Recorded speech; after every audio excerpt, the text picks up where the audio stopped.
సంవత్సరాల తరబడి government job కోసం వేచి చూస్తున్నారా? కేవలం 8 నెలల్లో మీ కల నెరవేర్చుకోండి. వెంటనే కింది నంబర్స్‌కి కాల్ చేయండి. నమస్తే రమగారు. నమస్తే జయ. రమగారు, మనము చాలా తెలివి తక్కువగా ఉండే భార్యల కథలు, భర్తల కథలు చెప్పుకున్నాం కదా. ఈ రోజు తెలివైన వాళ్ళ కథ చెప్పండి. మేధావుల కథ చెప్తా. మేధావులు ఏకంగా. ఓకే. పూర్వం వజ్రగిరి అనే ఒక ఊరికి వ్యాఘ్రద్రంశుడు అనే ఒక రాజుగారు ఉండేవాళ్ళు. వ్యాఘ్రద్రంశుడు అంటే పులి లాంటి కోరలు కలిగిన వాడు. ఓకే. ఆయన తగినట్టుగా ఉండేవాడు అనమాట. ఆయనకి మహా డబ్బు బంగారం పిచ్చి. ఊళ్ళో ఎవరి దగ్గర డబ్బు బంగారం ఉండనిచ్చేవాడు కాదు. వాళ్ళ మీద పడి కలబడి లాక్కోవటమే. ఓయ్. చాలా. అయితే ఈ ఊళ్ళో చాలా మందికి ఈయన వల్ల ఇంకేంటంటే డబ్బులు గిబ్బులు కూడబెట్టుకోకూడదు అని ఫిక్స్ అయిపోయి ఉన్నారు. ఏదన్నా చిన్న చిన్న ఊళ్ళలో వాళ్ళకి బాగా పంటలు పండినాయి అని తెలిస్తే అయినా ఒట్టి పన్నులు తీసుకోవడం కాదు, వాళ్ళు కూడబెట్టుకుంది కూడా లాక్కునేవాడు. మీకు ఎందుకు ఇవన్నీ అనేవాడు. రాజుగారు నా రాజ్యంలో ఉండాలి అలాంటి ఫీలింగ్ అనమాట. అన్ని బొక్కసంలోనే ఉండాలి. ఒక్కొక్కరికి అలా ఉంటుంది. అందరూ సర్వనాశనం అవ్వాలి, నేను ఒక్కడిని బాగుండాలి. మళ్ళీ మనం బాగుండేది కూడా వీళ్ళందరి డబ్బుతోటే. సరే, ఏం చేస్తారు పాపం. అయితే ఈ ఊళ్ళో ఒక ప్లేసు, అది మేధావుల పల్లె, మేధావుల పట్నం అనుకో. మేధావులే ఉన్నారు అక్కడ. అందరూ భలే తెలివైన వాళ్ళు.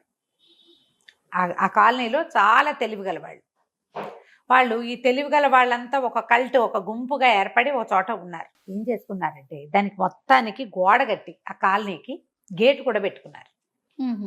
గేటు ఉంది దానికి. వాళ్ళే ఉంటారు. ఈ రాజును చొరబడినివ్వకుండా ఉంచడం కోసం చేసిన ప్లాన్ అనమాట అది. రాజు ఊరుకుంటాడు. రాజు ఎందుకు ఊరుకుంటాడు? కొన్నాళ్ళు అయిన తర్వాత ఈ మేధావి పట్టణంలో బాగా డబ్బులు చేరినాయని తెలిసింది అతనికి. తెలిసి ఏమన్నాడు, సైనికులకి సైన్యాధిపతికి అందరికీ చెప్పాడు, అరే మనం వెళ్ళి వాళ్ళ మీద పడదామని. వాళ్ళు అసలే మేధావులండి, వాళ్ళతో చాలా కష్టము, వాళ్ళు చాలా తెలివైన వాళ్ళు అని 2-3 చెప్పారు. ఇంతమంది వెళ్ళిపోయి జనం గుంపుతో పడితే వాళ్ళు ఏం చేస్తారు? అవును, వాళ్ళ సంగతి చూద్దాం అనుకుని పెద్ద మంచి అట్టహాసంగా బయలుదేరారు. ఎప్పుడైతే వీళ్ళ అట్టహాసం తెలుసుకున్నారో మేధావిపట్నం వాళ్ళు ఏం చేశారు, తలుపులు వేసారు. గేట్ తలుపులు వేసేసి ఉండేసరికల్లా రాజు అట్లాంటివి సహించాడు. వాకిలి తలుపులు వేస్తుంటే ఎందుకు ఊరుకుంటాడు? ఆయన బయట నుంచి కొట్టించడం మొదలుపెట్టాడు. వీళ్ళందరూ తలుపులు నొక్కి పెట్టారు. వీళ్ళకి తెలుసు లోపలికి వచ్చాడంటే చచ్చామే మనం. అక్కడి నుంచి మొనగాళ్లే అందరూ, ఉన్నవాళ్ళు. ఈ మొనగాళ్ళందరూ కలిసి ఆ తలుపులు వాళ్ళు ఎంత తోసినా రాకుండా అందరూ తలుపుల మీద పడి తోసి పట్టుకుని ఉంచుకున్నారు. పెద్ద గేట్లు అవి. అక్కడి నుంచి ఏం చేశారు, ఈ మొనగాళ్లలో ఒకరే మనకు గుడ్డి తాత ఉన్నాడు, చాలా తెలివిగల తాత. ఆయన దగ్గరికి వెళ్ళి ఏం చేయమంటాడో ఐడియా అడిగిరారా అని ఒక కుర్రాన్ని పంపించాడు. ఆ తాత అక్కడ ఎక్కడో కూర్చుని గవ్వలు లెక్క పెట్టుకుంటున్నాడు. ఆయన ఆడుకుంటున్నాడు. పిల్లాడు పోయి అడిగాడు ఈ కుర్రాడు, తాత రాజుగారు వ్యాఘ్రదంశుడు తాలూకు సైన్యం అంతా వచ్చి పడింది, మరి గేట్ అయితే వేసేసాం, కానీ వీళ్ళ వల్ల అయ్యేలాగా లేదు. మనమంతా తెలివిగల వాళ్ళం కానీ బలం కత్తి కటార్లు ఉన్న వాళ్ళం కాదు. వాళ్ళ దగ్గర అవి ఉన్నాయి. మనుషులు తగిలిపోతే ఏనుగులు తెస్తామని చెప్పుకుంటున్నారు వాళ్ళు. గేటు కనుక పడిపోయిందో దొరికేసామే, ఏదైనా చెప్పమన్నాడు. అప్పుడు ఆయన ఏమన్నాడంటే, ఒరే వెర్రుబాగులు వాళ్ళు పోగొట్టుకున్నంత తెలివిగల వాళ్ళు పోగొట్టుకోర్రా. తెలివిగల వాడే ఎక్కువ పోగొట్టుకుంటాడు. వెర్రిబాగుల వాడికి ఏముండదు పెద్దగా నష్టం. పోగొట్టుకోవడానికి ఏముండదు అనేసరికల్లా వీడు పరిగెత్తుకుంటూ వెళ్ళి ఆ మొనగాడికి చెప్పాడు. తాత ఇట్టా చెప్పాడని. అప్పుడు ఏమి ఆలోచించాడు, ఒరే అంటే తాత మనని వెర్రిబాగులు వాళ్ళలాగా కనపడమంటున్నాడు. అరే మొత్తం డిస్పర్స్ అయిపోండిరా అన్నాడు. ఆ తలుపులు నొక్కి పట్టుకున్న ఉన్న వాళ్ళంతా చిటికలో ఎవరిళ్లలోకి వాళ్ళు వెళ్ళిపోయారు. వీళ్ళు ఒక 3 గ్రూపులు తెలివి తక్కువ వాళ్ళుగా నటించడానికి ఒక 3 మనుషులు ఉండిపోయారు.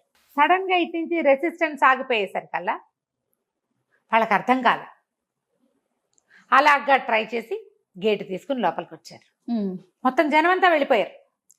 వాళ్ళు లోపలికి వచ్చేసరికల్లా మేధావిపట్నంలోకి లోపలికి వెళ్ళంగానే ఒక పెద్ద గిలక బావి ఒక్కడే నుంచుని ఉన్నాడు అక్కడ. ఈ మొనగాడు బావిలోంచి నీళ్ళు తీస్తున్నాడు, పారబోస్తున్నాడు.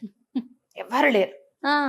సైనికులు ఆశ్చర్యం, ఇందాక అంత గుంపు ఎవరో ఉన్నారు, తలుపులు తోసేశారే, ఇప్పుడేంటి పిట్ట పురుగు లేదు అని ఒక 5-6 సైనికులు వాడి దగ్గరికి వెళ్ళారు. అబ్బాయి ఎవర్రా నువ్వు, నీ పేరేంటి, ఏం చేస్తా అంటే, ఉండండే చేతులు నిండా పని, చచ్చిపోతుంటే ఇందాక నుంచి అన్నాడు.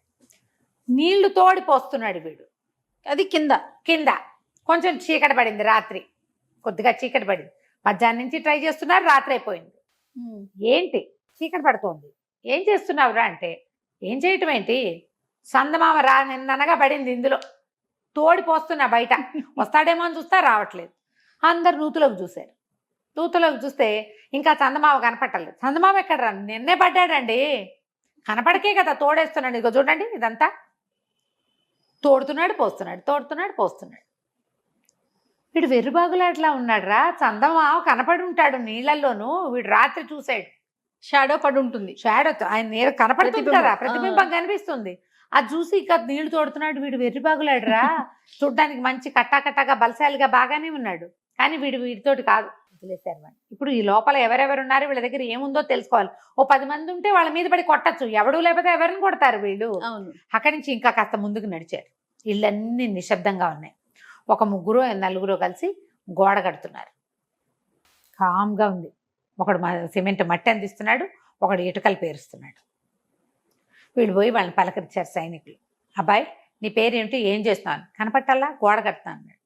ఇక్కడెందుకు గోడ, 2 ఇళ్ళ మధ్యలో అని అడిగారు. అది కూడా అక్కడ చెట్టు చూసారా, మామిడి చెట్టు కనపడుతుంది, దాని మీద పైన చూడండి లీలగా పిట్ట కనపడుతుంది. ఆ పిట్ట ఎగిరిపోకుండా ఉండడానికి గోడ కడుతున్నాం. అది రోజు ఇక్కడి నుంచి బయటికి వెళ్ళి కొత్త పిట్టలను తీసుకొస్తాం, అందుకని పిట్టను లోపల పెట్టి గోడ కట్టేస్తాం, ఇక పిట్ట ఎగరతాం.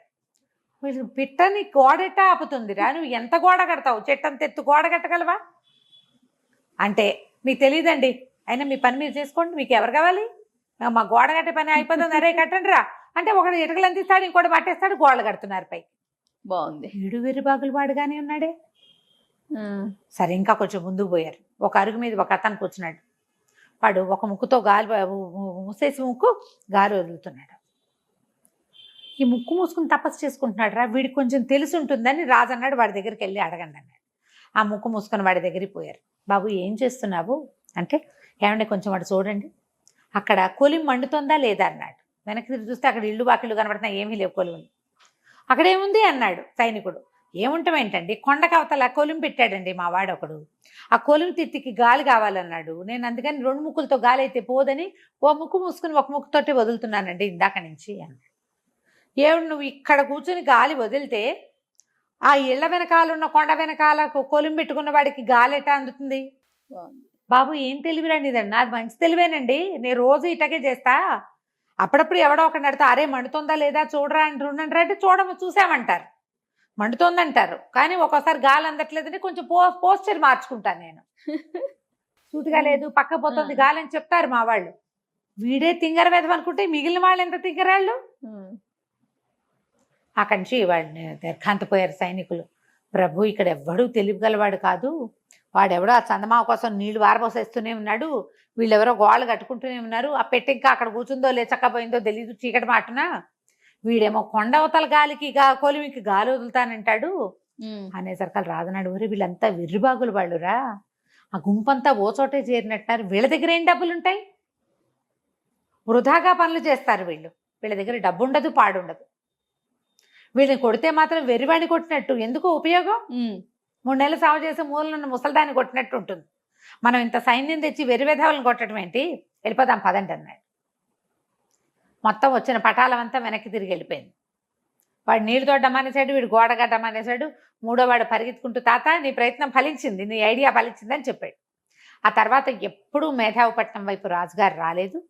వీళ్ళు ఏనాడు రాజుకి రూపాయి కప్పం కట్టలేదు. వెర్రి వాళ్ళ దగ్గర ఏం తీసుకుంటాం అనుకున్నారు, కప్పాలు కూడా కట్టకుండా హాయిగా ఉన్నారు. ప్రమాదం ముంచుకొస్తే తెలివి గల వాళ్ళుగా ఉండద్దు, తెలివి తక్కువగా వాళ్ళగా అయినా ఉండండి, ఆ ప్రమాదం నుంచి బయటపడాలి, తప్పించుకోవడానికి. ఎంత బాగుంది చూడు ఐడియా, సూపర్ ఉంది రమ్మగారు. ఇప్పుడు ఇది తెలివైన వాళ్ళ కదా, తెలివి తక్కువ వాళ్ళ కదా, ఖచ్చితంగా తెలివైన వాళ్ళకదే. చాలా బాగుంది. కథ కంచికి మనం ఇంటికి. నమస్తే రమ్మగారు. నమస్తే.